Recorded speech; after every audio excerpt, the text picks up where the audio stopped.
400 ಕೋಟಿ ಕಂಟೈನರ್ ದರೋಡೆ ಕೇಸ್ ಯಾರ್ದು? ತನಿಖೆಯಿಂದಲೇ ಸತ್ಯ ಹೊರಬರಲಿ. ಶಾಸಕ ಬಸನಗೌಡ ಯತ್ನಾಳ್.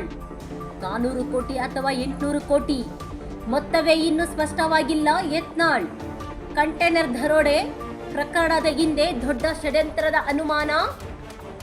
ಕರ್ನಾಟಕದಲ್ಲಿ ದರೋಡೆಗಳು ಕಾಮನ್ ಆಗಿವೆ. ಸರ್ಕಾರದ ಮೇಲೆ ಯತ್ನಾಳ್ ಟೀಕೆ. ಪ್ರಕರಣವನ್ನು ಇಡಿ ಸಿಬಿಐಗೆ ಹಸ್ತಾಂತರಿಸಬೇಕು ಎಂಬ ಆಗ್ರಹ. ಹಣ ಯಾರ್ದು? ದರೋಡೆ ಹಿಂದೆ ಯಾರು? ತನಿಖೆಯಿಂದ ಬಯಲಾಗಲಿ. ಹಿಂದಿನ ಷಡ್ಯಂತ್ರಗಳನ್ನು ಬಯಲು ಮಾಡಬೇಕು. ಯತ್ನಾಳ್ ಒತ್ತಾಯ. ಏನೋ ಪೊಲೀಸ್ ಇಲಾಖೆ ಗುರುತ ಅವರೆಲ್ಲ ಮಾಹಿತಿ ತೆಗಿತಾರ. ಇದು ಯಾರು ರೊಕ್ಕದ ಏನದ, ಅದು ಏನು 500 ನೋಟ್ ಅದೋ 2000 ನೋಟ್ ಅದೋ, ಅದು ಎಲ್ಲಿಗೆ ಒಯ್ಲಾಕತ್ತಿದ್ರು. ಇದು ಭಾಳ ದೊಡ್ಡ ಹಗರಣ ದರೋಡೆ ಆಗಿದೆ ಅಂತ ಹೇಳ್ತಾರೆ. ಕರ್ನಾಟಕದಾಗ ದರೋಡೆ, ಕೊಲೆ, ಸುಲಿಗೆ, ಹಿಂದೂಗಳ ಹೆಣ್ಮಕ್ಳ ಮೇಲೆ ಅತ್ಯಾಚಾರ, ದಲಿತ ಹೆಣ್ಮಕ್ಳ ಮೇಲೆ ಅತ್ಯಾಚಾರ, ಈ ಸರ್ಕಾರ ಇರುತ್ತಾನೆ ಈ ರಾಜ್ಯದಲ್ಲಿ ಶಾಂತಿ ಸುರಕ್ಷತೆ ಕಠಿಣವಾದಂಥ ಕಾನೂನುಗಳು ಜಾರಿ ಆಗೋದಿಲ್ಲ. ಅದಕ್ಕಿಂತ ಎಲ್ಲ ದರೋಡೆ ಪರೋಡೆ ಎಕ್ದಮ್ ಈಸಿ ಆಗ್ಲಕತ್ತಾವ. ಯಾಕಂದರೆ ಇವಾಗ ಬೆಂಗಳೂರು ಹಾಡಾಗಲೇ ಕೋಟ್ಯಾಂತರ ರೂಪಾಯಿ ಲೂಟಿ ಮಾಡಿದ್ರು, ಏನೂ ಆಗಲಿಲ್ಲ.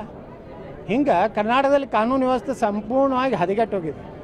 ಆ ಹದಗೆಟ್ಟದ ಉದಾಹರಣೆ ಅಂದರೆ ಬೆಳಗಾವದಲ್ಲಿ 400 ಕೋಟಿ ಇತ್ತು, 800 ಕೋಟಿ ಇತ್ತು, ಇನ್ನೂ ತನಿಖೆ ಆಗಿಲ್ಲ. ಅದನ್ನು ಇಡಿ ಕೊಡಬೇಕು, CBI ಕೊಡಬೇಕು. ಅವರು ಯಾರದಾರ, ಯಾರು ಭ್ರಷ್ಟ ರಾಜಕಾರಣಿಗಳದಾರೋ, ಭ್ರಷ್ಟ ಅಧಿಕಾರಿಗಳದಾರೋ, ಯಾರು ಅದನ್ನು ಆ ಹಣ ಒಯ್ದು ಅದನ್ನು ಕನ್ವರ್ಷನ್ ಮಾಡಬೇಕು, ಅದನ್ನು ತಿರುಪತಿ ದೇವಸ್ಥಾನದ ಹುಂಡಿಯಲ್ಲಿ ಹಾಕಬೇಕು, ಏನು ಮಾಡಬೇಕು ಅನ್ನೋ ಏನು ಒಂದು ಷಡ್ಯಂತ್ರ ಇದೆ, ಅದು ಬಯಲು ಮಾಡಬೇಕು.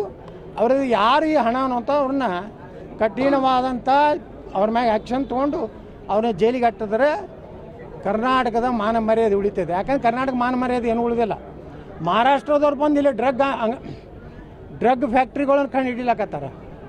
ಸ್ವತಃ ಮುಖ್ಯಮಂತ್ರಿಗಳ ಕ್ಷೇತ್ರ ಜಿಲ್ಲೆಯಲ್ಲೇ ಡ್ರಗ್ ಫ್ಯಾಕ್ಟ್ರಿ ಇದ್ದಿದ್ದು ಮುಖ್ಯಮಂತ್ರಿಗಳ ಕ್ಷೇತ್ರದಲ್ಲಿ. ಬೆಂಗಳೂರಿನಲ್ಲಿ ಡ್ರಗ್ ಇವತ್ತು ನಡೀತಾ ಇದೆ.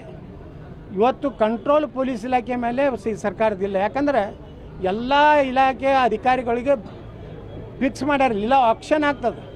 ಬೆಂಗಳೂರು ಕಮಿಷನರ್ ಆಗಬೇಕಾದ್ರೆ 50 ಕೋಟಿ ಕೊಡಬೇಕು, DC ಆಗಬೇಕಾದ್ರೆ 10 ಕೋಟಿ ಕೊಡಬೇಕು. ಎಲ್ಲೆಲ್ಲಿ ಒಳ್ಳೆ ಪೋಸ್ಟ್ ಅದಾವಲ್ಲ ಲೀಲಾವ್ ಆಗ್ತಾಯಿದೆ. ಈ ಲೀಲಾವ್ ಆಯ್ತಂದ್ರೆ ಯಾರೂ ಒಳ್ಳೆಯ ಅಧಿಕಾರಿಗಳು ಒಳ್ಳೆಯ ಸ್ಥಾನದಲ್ಲಿ ಇರುವುದಿಲ್ಲ. ಇದು ನಡೀದೆ ಇದು ಹಗರಣಗಳು, ಕೊಲೆ, ಸುಲಿಗೆ. ಮತ್ತು ಅವ್ರಿಗೇನೂ ನಮ್ಮ ಗೃಹ ಮಂತ್ರಿಗಳಿಗಂತೂ ಏನೂ ಪಾಪ ಏನೂ ಗೊತ್ತಿಲ್ಲ. ಅತ್ಯಂತ ಅಂತಾರಾಷ್ಟ್ರೀಯ ಗೊತ್ತಿಲ್ಲ ಅಂತ ಗೊತ್ತಿರದ ಗೃಹ ಮಂತ್ರಿ ಅದು ಕರ್ನಾಟಕದ ಗೃಹ ಮಂತ್ರಿ.